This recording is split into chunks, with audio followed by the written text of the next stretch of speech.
Велеш ако не бил председател на Македонија ќе се иселел од државата, а сега инсистира да направиме уставни измени за да ги задржиме и оние млади кои останаа дома. И по 7 години власта која како опозиција редеше патики пред влада, критикуваше за масовно иселување, а сега продолжува да игра на картата со судбината на младите кои од година в година се повеќе го бараат спас од надвор, бегајќи од катастрофата дома. Поради задоцнети европски реформи, постои опасност нашата млада генерација да биде раселена.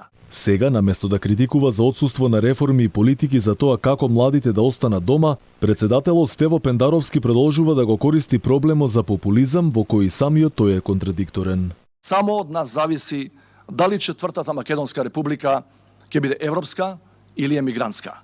И никој не е луд да го потроши тој живот во држава во која ние чекаме да отвориме некое поглавје, па јако не би бил председател, и ја би се селил од Македонија, од мојата земја. За последниот адут на Пендаровски уставните измени политички консензус нема, а нема ниту поддршка кај безмалку сите македонци во земјава, што го отсликуваат и самите анкети. Напротив, тие покажуваат дека корупцијата, правната држава, катастрофалната економска состојба дома се главните причини поради кои што младите сакаат да си заминат во странство. Дека состојбата со иселувањето на младите е загрижувачка, алармираше и Рашела Мизрахи од ВМРО-ДПМНЕ, која во гостување на Алфа рече дека власта дополнително придонела за што повеќе млади да си заминат од дома. Се сеќавате дека и реда одредени кондори, папучи пред собрание, пред влада, и тоа така помина, и сега 7 години подоцна бројот на млади иселени од државата е 700.000, а тие како критикуваат од страна.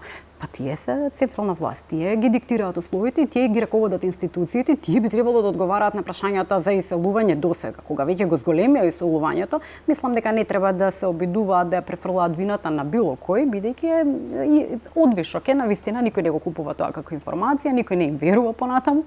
Колкава е катастрофата покажува и статистиката. Споредувајќи ги последните резултати од последните 2 пописа, повеќе од 150.000 млади се иселиле од земјава, и тоа само во последните 2 децении. Од младинските организации причината за масовното иселување главно го лоцираат во лошиот општествен систем. Според последното пребројување, Македонија има речиси 200.000 жители помалку во споредба со 2002 година, бројка еднаква на 2 поголеми градови.